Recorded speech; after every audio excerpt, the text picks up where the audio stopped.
كي نحب ناكل حاجه بارده وبنينه ندير هذه التحليه بزاف بنينه وتوالم للشهر الفضيل. ديروا لها حفظ باش تعاودوا تولوا ليها.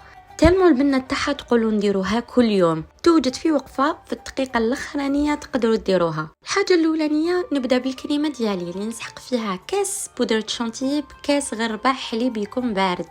زدت لهم شويه بنان مقطع صغير وشويه كراميل، واحد المغرف صغيره، وطلعتهم بيان بالباتور.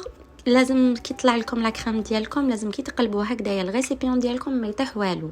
خليتها تبرد ورحت جبت المول ديالي العجيب وجبت الكاطو ديالي دخلته في الحليب ودرت الطبقه الاولانيه وزدت درت الطبقه الثانيه باش تجيني السمك ديالها يجي مليح. يعني نديروا زوج طبقات تاع كاطو بعد ما تشمخوه بالحليب. البنات بالنسبه لصوص الكراميل باش تجيكم عقده وتجيكم هايله. اذا حبيتوا نخلي لكم الوصفه بالتفصيل خلوا لي في لي كومونتير نهبطها لكم الفيديو الجاي. بعد ما كملت الطبقه تاعي الاولى رحت جبت الكريمه ديالي وفينيتها مليح. وهنايا كيما تحبوا تكثروا الطبقه تاع الكريمه كيما تحبوا تصغروها. رحت زدت درت طبقه تاع البنان قطعتوها هكذا دي روندال صغار، ومن الفوق درت الصوص الكراميل اللي قلت لكم عليها كطبقه اخيره. ما نحكي لكمش على البنه البنات بزاف بنينه، والناس اللي تقول بالك حلوه والله ما حلوه بزاف هايله.